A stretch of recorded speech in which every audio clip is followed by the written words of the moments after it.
They never showed up to my graduation, but the moment they heard I'd inherited $1 million, they changed like lightning. They thought I'd still be the same meek daughter from before. They had no idea I'd prepared a legal move they could never see coming.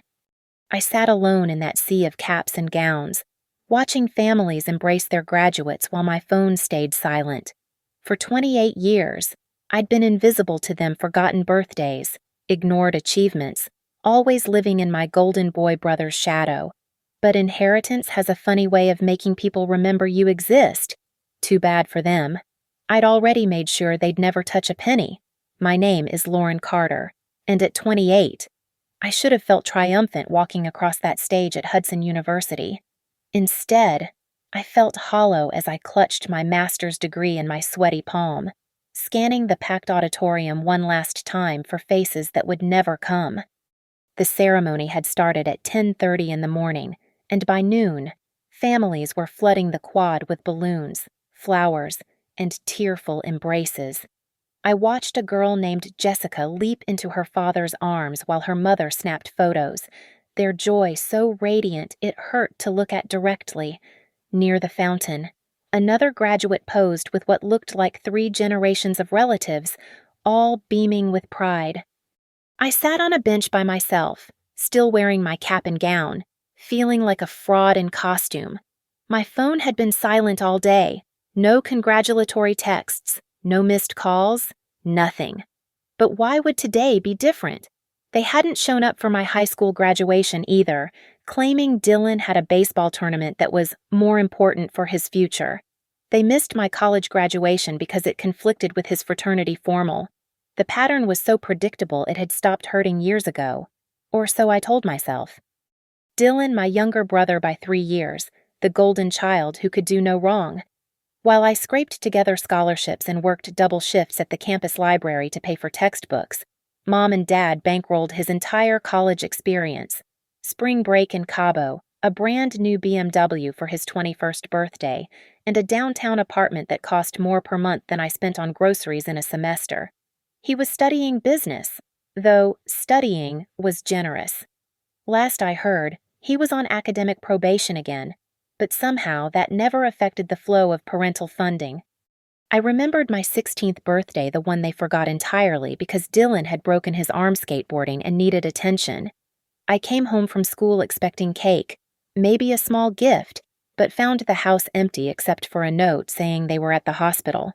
They didn't come home until 11:45 that night, and by then I was in bed, having eaten cereal for dinner and pretending it didn't matter.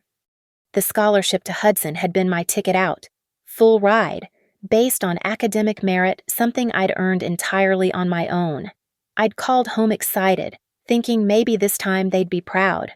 Mom's response was lukewarm congratulations, followed immediately by concerns about how Dylan would feel, being left behind while his older sister went to such a prestigious school. Dad barely looked up from his newspaper.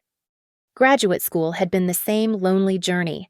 While other students complained about helicopter parents and too many check-in calls, I'd gone months without hearing from mine. No care packages, no visits, no interest in my research or my thesis on financial law and estate planning. The irony of that specialization wouldn't hit me until much later. I'd learned to be self-sufficient out of necessity, cooking, laundry, managing money, navigating bureaucracy, all skills I'd mastered while Dylan remained blissfully dependent on parental support well into his 20s. I told myself it made me stronger, more capable. Most days, I believed it.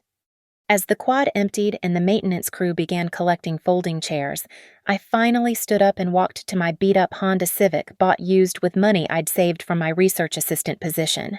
No family dinner awaited me, no celebration. Just a quiet evening in my studio apartment, probably ordering Chinese takeout and updating my resume for the job search ahead. I drove through the campus gates for the last time, watching Hudson University shrink in my rearview mirror. The silence in my car felt different than usual, heavier somehow, like the weight of all those empty seats in the auditorium had followed me home. I'd spent so many years telling myself I didn't need their approval, their presence, their love. But sitting alone on what should have been one of the biggest days of my life, I couldn't escape the brutal truth part of me was still that 16-year-old girl eating cereal for dinner, waiting for someone to notice I existed. Little did I know that everything was about to change in the most unexpected way possible. The call came at 7:15 the next morning, jarring me awake from the first decent sleep I'd had in weeks. I fumbled for my phone, expecting a telemarketer or wrong number. Nobody ever called me this early. "Is this Lauren Carter?" The voice was crisp, professional, with a slight New England accent. "Yes, this is Lauren." I sat up in bed, instantly alert. Something about his tone suggested this wasn't a casual call. "Ms. Carter, my name is Martin Hale. I'm an attorney with Hale & Associates in Bridgeport, Maine.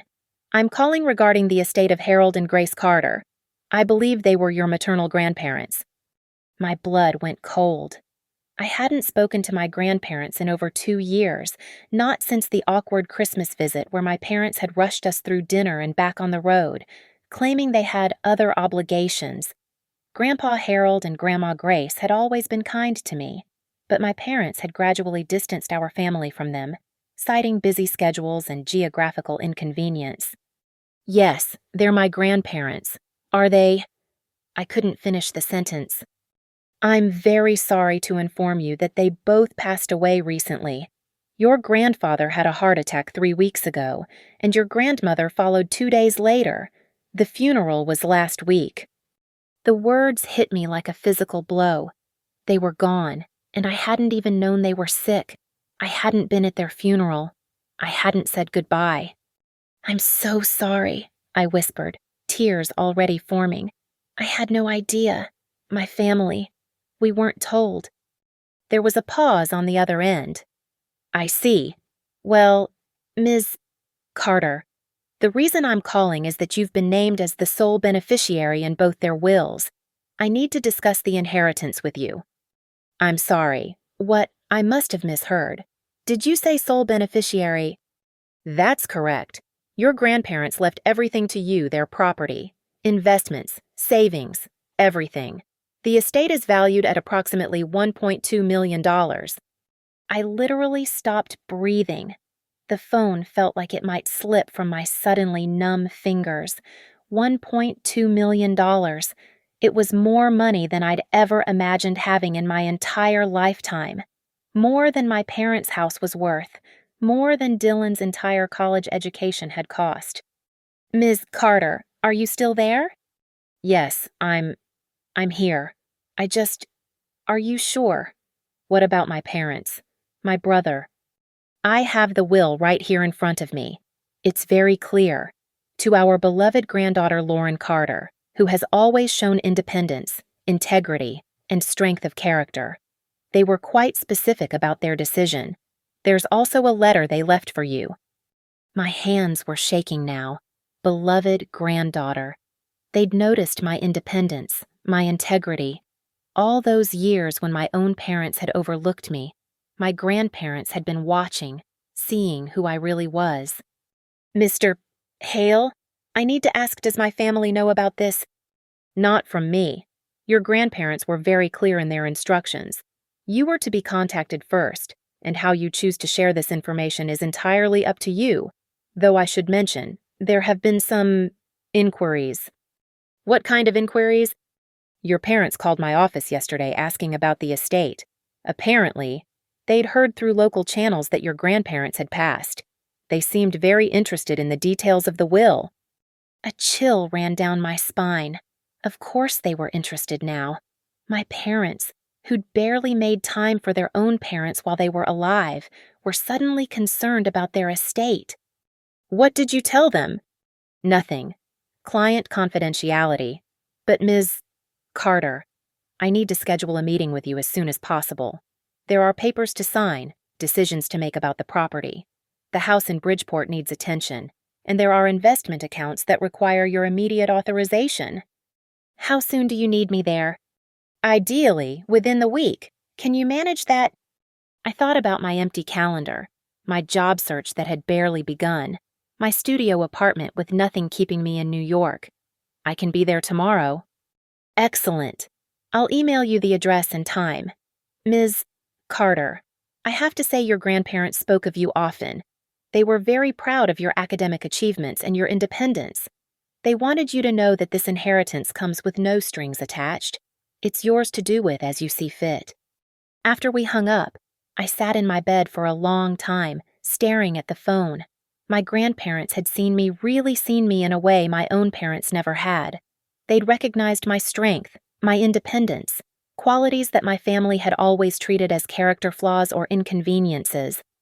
But even as gratitude and grief warred in my chest, a darker thought crept in. Once my parents learned about this inheritance, everything would change. They'd suddenly remember I existed. They'd want to be involved, to help me make smart decisions about the money. Dylan would need financial help with his latest venture. Family dinners would magically appear on my calendar. For the first time in my life, I held real power. The question was, what was I going to do with it? The drive to Maine gave me 8 hours to think, and by the time I reached Bridgeport, I'd made a decision that would have shocked my younger self. I wasn't going to be the naive, grateful daughter who shared everything with family out of obligation. I was going to protect what my grandparents had given me. Martin Hale's office sat in a converted Victorian house downtown, all dark wood and leather-bound books. He was exactly what I'd pictured silver-haired, kind eyes behind wire-rimmed glasses, the sort of man who'd earned his clients' trust over decades of honest work.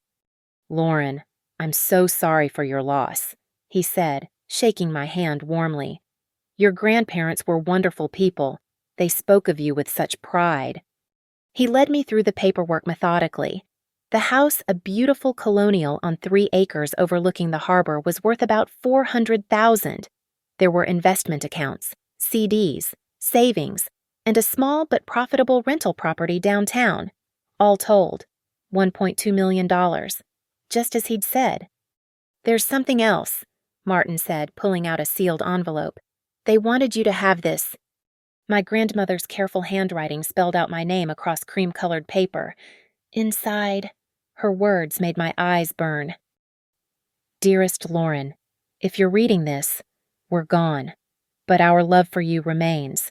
We watched you grow into a strong, independent woman despite the challenges you faced. Your parents never understood your worth, but we did. This inheritance is our way of making sure you never have to depend on anyone who doesn't truly see you. Be careful whom you trust with this gift. Not everyone who claims to love you has your best interests at heart. We believe in your judgment completely. Love always. Grandpa Harold and Grandma Grace." I folded the letter carefully, my resolve hardening. They'd known. They'd seen how my family treated me, and they'd deliberately chosen to give me the power to forge my own path. "Mr. Hale, I need your advice on something. If I wanted to protect these assets from interference, what would you recommend?" His expression grew thoughtful. "That's a wise question. Lauren, family money can complicate relationships. Are you concerned about someone trying to claim a portion of the inheritance?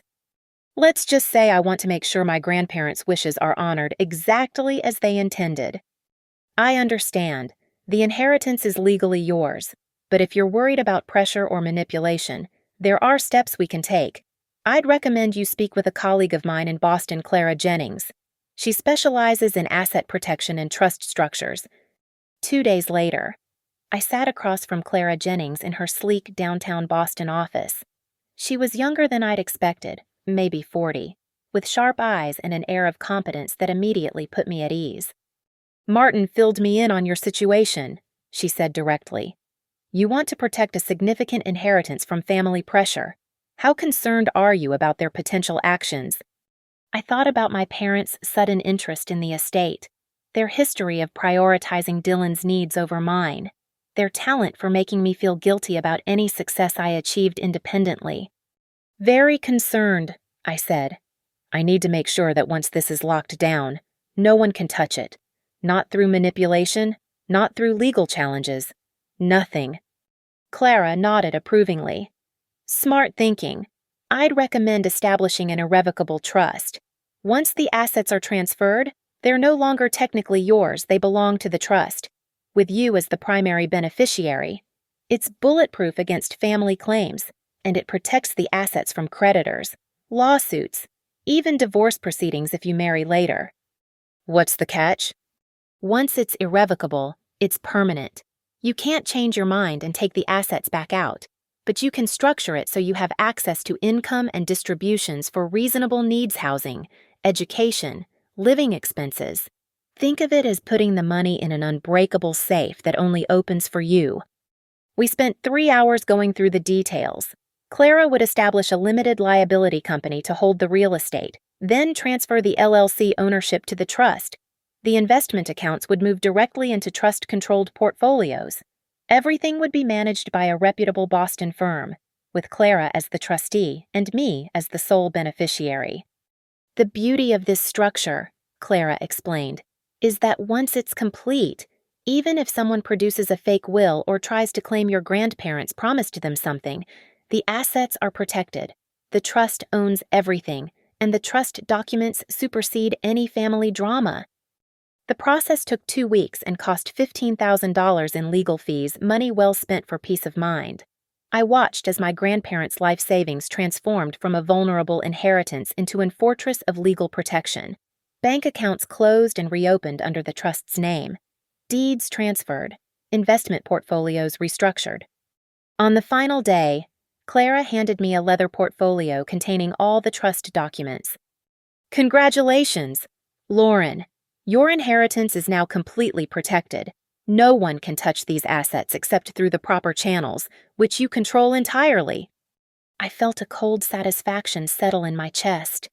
For the first time in my life, I held real power that couldn't be manipulated away, guilted away, or stolen through family obligation. My grandparents had given me independence, and I'd made sure their gift would remain exactly what they'd intended mine alone. Now I just had to wait for my family to make their move, and based on the 3 missed calls from my mother while I was in Clara's office, I wouldn't be waiting long. The transformation began the moment I returned to New York. My phone, which had been silent for months except for spam calls, suddenly buzzed with activity. The first call came at 8:30 in the morning. My mother, her voice dripping with a sweetness I hadn't heard in years. Lauren, honey, I've been trying to reach you. We heard the sad news about Grandma Grace and Grandpa Harold. We're so sorry we couldn't make it to the funeral. Dylan had that important job interview, and your father was dealing with that work crisis. You understand, don't you? I understood perfectly. They'd found out about the inheritance. Of course, Mom, these things happen. Well, we were thinking we should all get together soon. Maybe drive up to Maine and see the old house foreclosure. You know, it's been so long since we've had proper family time. Family time. Right. In the 28 years of my life, my parents had never once suggested a spontaneous family gathering. Now, suddenly, they wanted to bond over my grandparents' property. That sounds nice, I said carefully. Though I should mention, there are some legal things I'm dealing with regarding the estate. Oh, her voice sharpened slightly. What kind of legal things? Nothing complicated. I hope your father and I would be happy to help. We have experience with these matters. My father's experience consisted of handling their modest investment portfolio and refinancing their house twice. But I played along. Just paperwork stuff. You know how these things are? Over the next week, the attention intensified. Dylan called twice a miracle in itself, since he usually communicated exclusively through text messages asking for money. His calls were awkward attempts at brotherly bonding, asking about my job search and whether I was settling in okay after graduation. My father sent me a bottle of expensive wine with a note, "Congratulations on your achievement. We're proud of you." I stared at the bottle, wondering if he even remembered what I'd studied, let alone what achievement he was congratulating me for. The gifts escalated. Mom sent a care package filled with my favorite cookies from childhood favorites she'd somehow remembered despite forgetting my birthday for the past 3 years. Dylan mailed me a coffee table book about Maine lighthouses with an inscription, "Thought you might like this since you're spending time up there." But it was the visit that really revealed their intentions. They showed up at my apartment on a Saturday afternoon, all three of them, bearing takeout from an expensive restaurant and wide smiles. "Surprise!" Mom announced, breezing past me with bags of food. "We thought we'd treat you to a nice lunch. This place is so cozy," she added, looking around my studio apartment with barely concealed horror. They'd never visited my apartment before. In 2 years of living there, they'd never once expressed interest in seeing where I lived. Now they examined everything with intense curiosity: my modest furniture, my tiny kitchen, my single window overlooking the parking lot.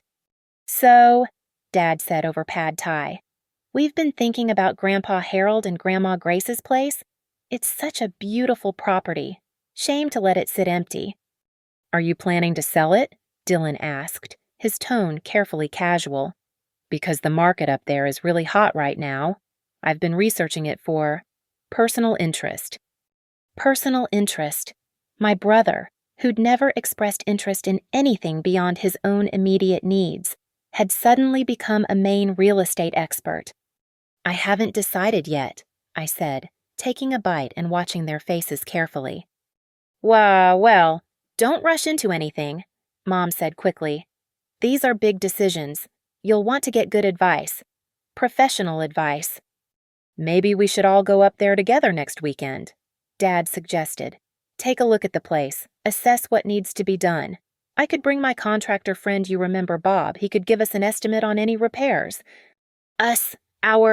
We. Suddenly, this was a family project.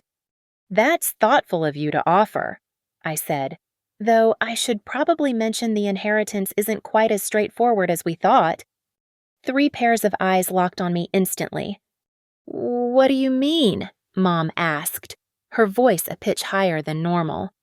"Well, there are some complications. Legal stuff. The lawyer said something about potential claims, procedures that need to be followed. It might take a while to sort out." I watched relief flood their faces. Complications meant delays. Delays meant time to position themselves, to ensure they'd be involved in any decisions.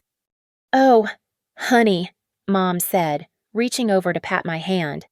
"This is exactly why you need family support during times like this. Legal matters can be so overwhelming. Your father deals with contracts at work all the time. And I know people in finance," Dylan added eagerly.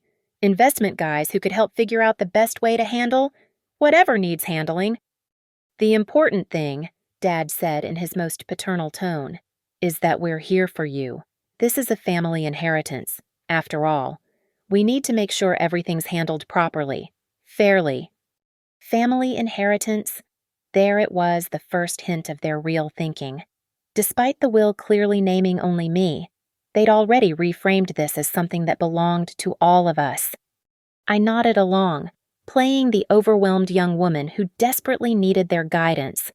Inside, I felt a cold amusement at how transparent they were.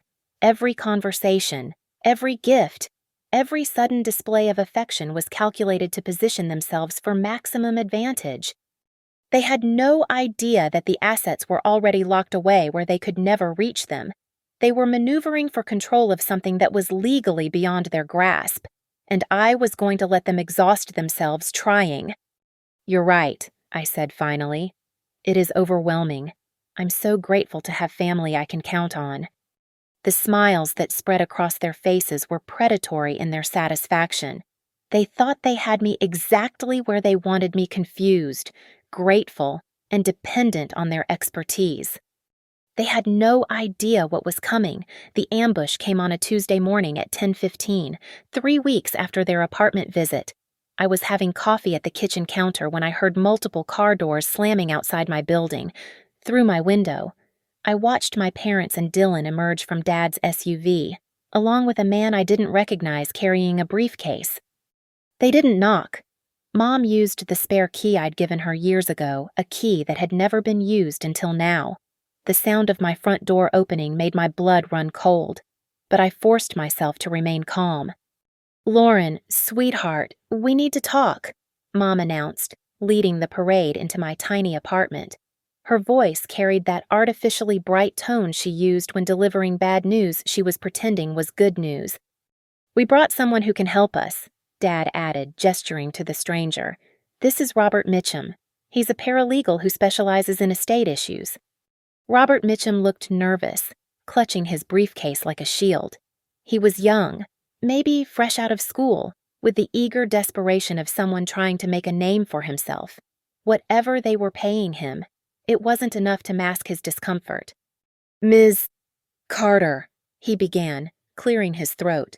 "Your family has brought to my attention some irregularities regarding your grandparents' estate." "Irregularities?" I set down my coffee cup carefully, my heart racing but my voice steady. Dylan stepped forward, pulling out his phone. "Lauren, we did some research. The will that lawyer showed you. There are problems with it." "What kind of problems?"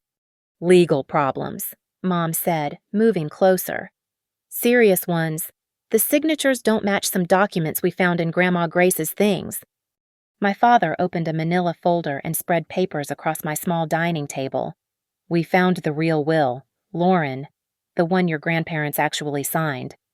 I stared at the document's pages and pages of official-looking text, complete with notary stamps and signatures. At first glance, they looked legitimate, but as I read more carefully, the deception became clear. According to these papers, my grandparents had left their estate to be managed by the family collectively, with Dylan Carter designated as primary executor due to his business education and financial expertise. There were provisions for equal distribution among blood relatives and language about ensuring the family legacy remains unified. The signatures were good, very good. Someone had spent serious time practicing my grandparents' handwriting. The notary stamps looked authentic. Even the paper looked aged appropriately. "This is dated just 6 months ago," I said, pointing to the document. "Much more recent than the will I saw." "Exactly," Dylan said, his excitement barely contained. "Grandma Grace called me last spring, said they'd been thinking about the estate, wanted to make sure everything was fair for everyone." I looked up at him. "She called you. When was the last time you actually spoke to either of them?" His face flushed slightly. "We talked more than you think. Just because you were off at school doesn't mean we didn't maintain a relationship." "The point is," Dad interrupted, "this changes everything. The inheritance needs to be redistributed according to their actual wishes." Robert Mitchum cleared his throat again. "Ms. Carter, I've reviewed these documents, and they appear to supersede any previous wills. The notarization is proper, the signatures are witnessed correctly, and the language is legally sound." I picked up one of the pages, examining the signature more closely. "This is interesting. Look at how Grandpa Harold signed his name here. See how the H loops differently than in his normal signature." "People's handwriting changes over time," Mom said quickly, "especially when they're elderly." "And look at this date," I continued, pointing to another section. "This says it was signed on March 15th, but that was the day of Dylan's fraternity formal. I remember because you posted pictures on Facebook. Dylan was definitely in Charleston that weekend, not in Maine getting a will signed." The room went quiet. Dylan's face went from flushed to pale. "Dates can be wrong," he said weakly. "Maybe it was signed a different day, but dated incorrectly." "Or maybe," I said, setting the paper down and looking directly at him, "this whole thing is fabricated."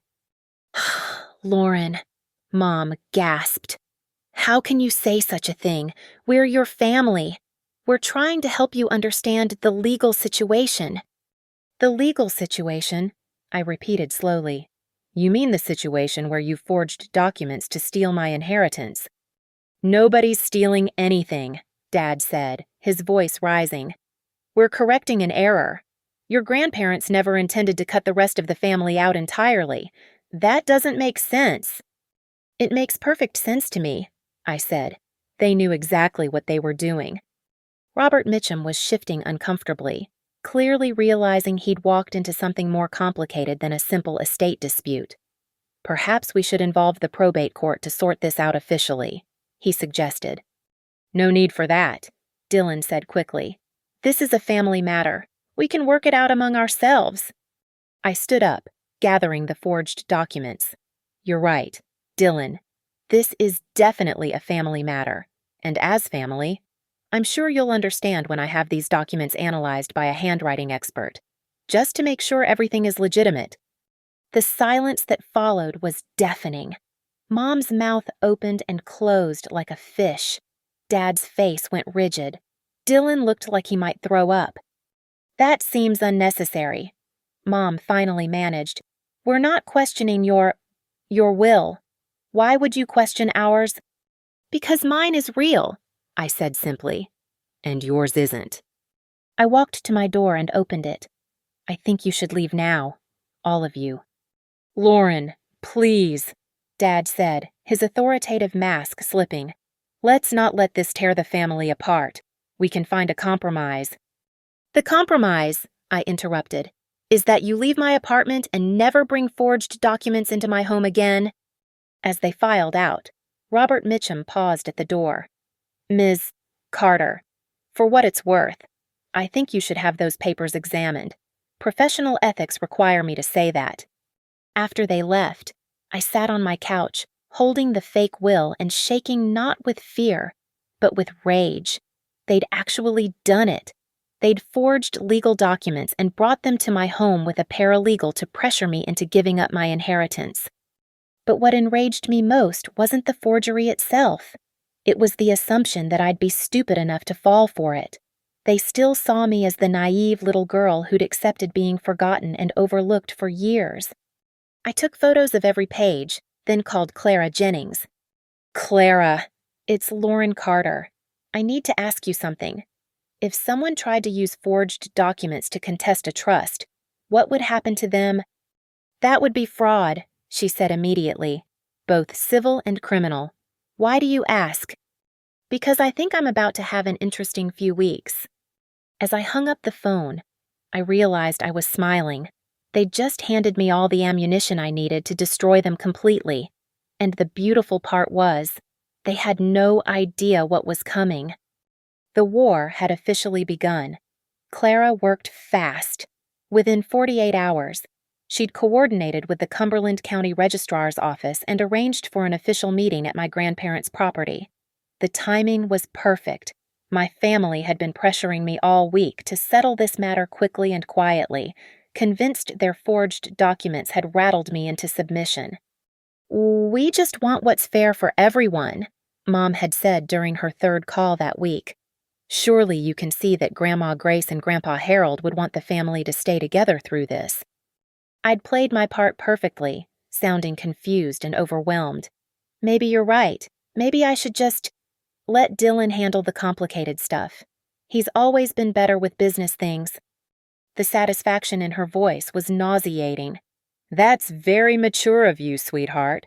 Why don't we all meet at the house this Saturday? We can sort everything out properly. Saturday morning arrived gray and drizzly, the kind of Maine weather that made the old colonial look both stately and haunting.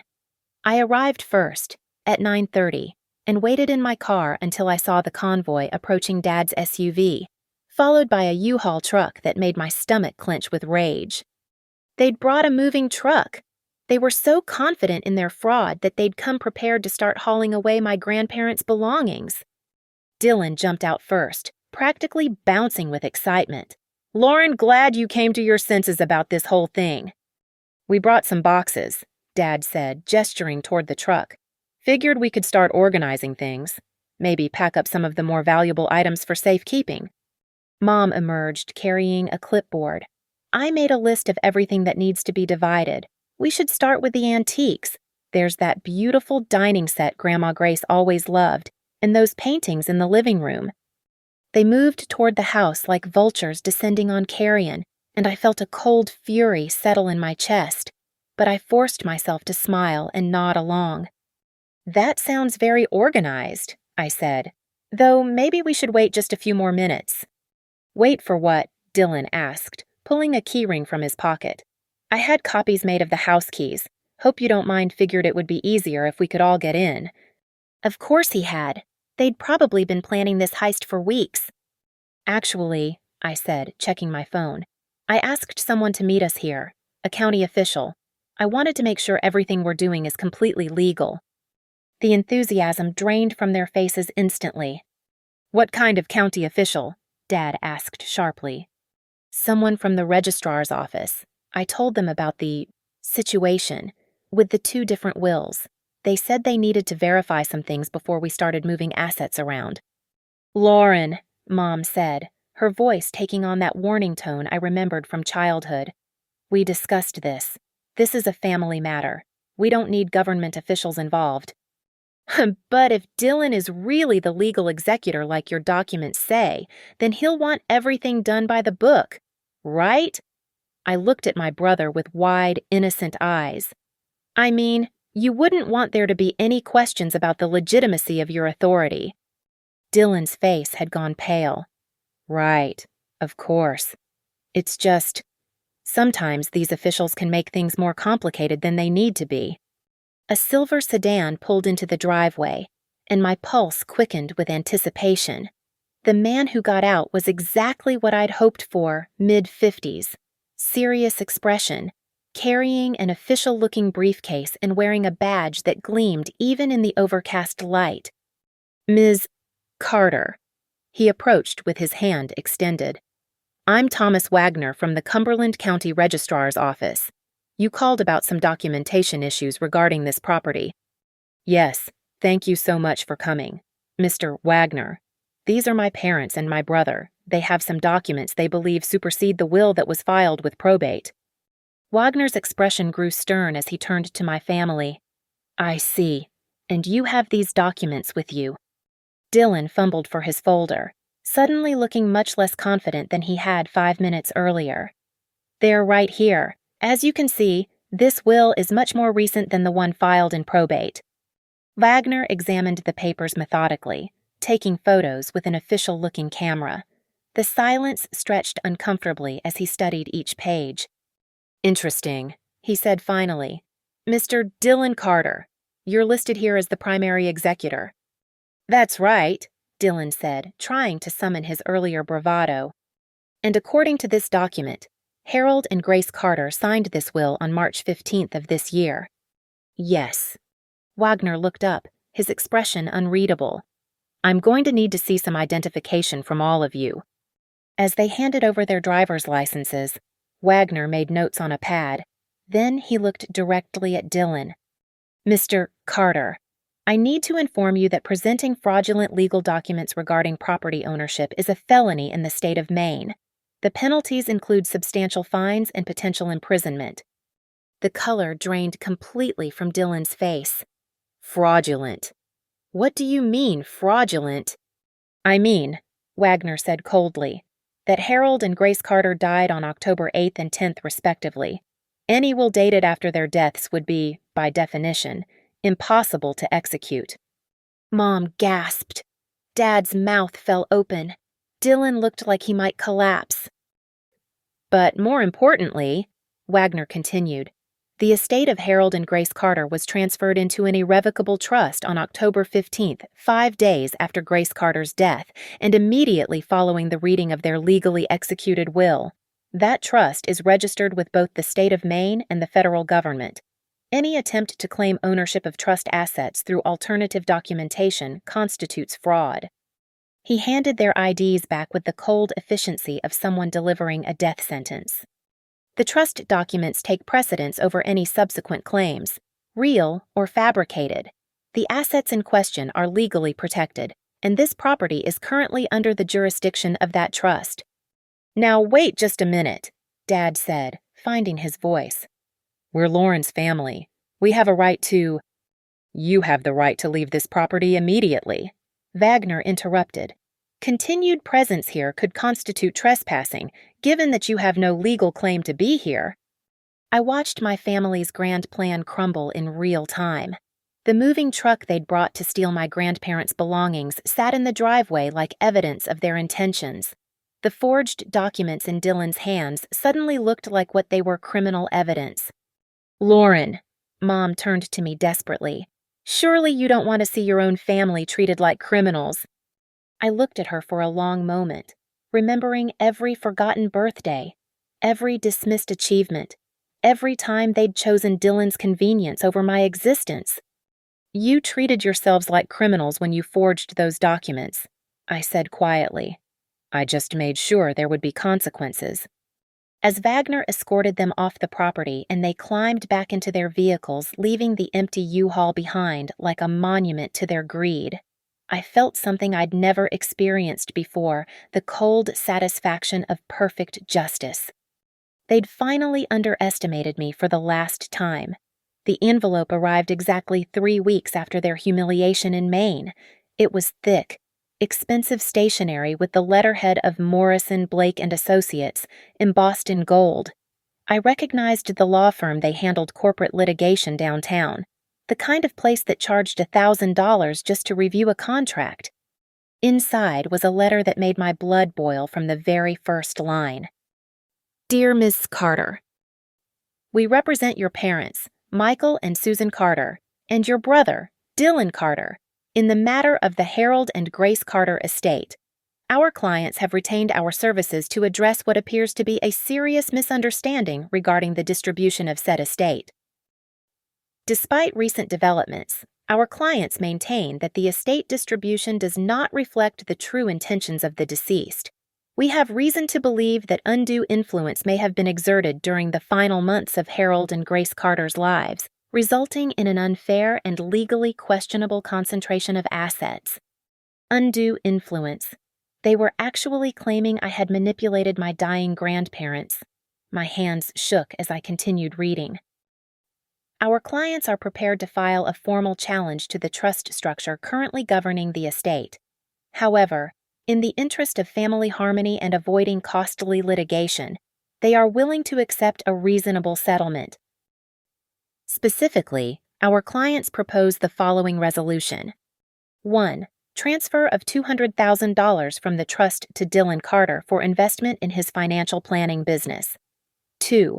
Joint ownership of the main property between Lauren Carter and her parents. 3. Shared decision-making authority over all major financial decisions regarding the remaining trust assets. This generous offer allows you to retain the majority of the inheritance while ensuring fair treatment for all family members. We believe this arrangement better reflects what Harold and Grace Carter would have wanted for their family. I had to stop reading. Generous offer. Fair treatment. The audacity was breathtaking. But the letter wasn't finished. Should you decline this reasonable settlement, our clients are prepared to pursue all available legal remedies. We have substantial evidence of the close relationship between Dylan Carter and his grandparents, including documentation of financial discussions and estate planning conversations. Additionally, we have identified several concerning circumstances surrounding the timing of the trust establishment and your grandparents' deaths. We strongly encourage you to consider this offer carefully. Contested estate litigation can be lengthy, expensive, and emotionally devastating for all parties involved. More importantly, such proceedings inevitably become matters of public record, potentially exposing private family matters to unwanted scrutiny. The threat was crystal clear. Accept their demands, or they'd drag my grandparents' memory through the mud with a public court battle. They'd claim I'd coerced 2 dying elderly people, probably invent stories about how I'd isolated them from their loving family. The letter concluded with a deadline. We require your response within 10 business days.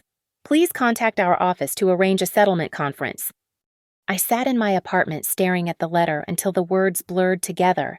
After everything, the forged will, the attempted theft, the public humiliation in Maine, they still weren't finished. They'd escalated to actual legal warfare. But what made me angriest wasn't the threats or even the lies about undue influence. It was the casual way they'd assigned dollar amounts to my grandparents' love. $200,000 for Dylan's business venture, joint ownership for my parents, as if my grandparents' carefully considered decision to leave everything to me was just an oversight that needed correcting. I called Clara immediately. They're threatening to challenge the trust, I told her, reading sections of the letter aloud. Let them try, Clara said, and I could hear the steel in her voice. Irrevocable trusts established by legally executed wills are virtually bulletproof. They'd need to prove fraud or incapacity, and they have no evidence of either. What about this undue influence claim? Lauren, your grandparents were mentally competent when they wrote their will. Their lawyer will testify to that. The trust was established after their deaths, based on their clear written instructions. There's no legal foundation for their claims. So what do I do? You have two choices. You can ignore them completely, let them waste their money filing a frivolous lawsuit that will be dismissed, or you can go on the offensive. They've now committed multiple acts of fraud and extortion. The forged will, this threatening letter demanding money, it's all evidence of a criminal conspiracy. I thought about Dylan's face when the county official had called his documents fraudulent. I thought about my parents' assumption that I'd roll over and accept their theft. I thought about 28 years of being treated like an afterthought. What would going on the offensive look like? Well, we document everything. The forged will, this extortion letter, any other evidence of their attempts to defraud the estate.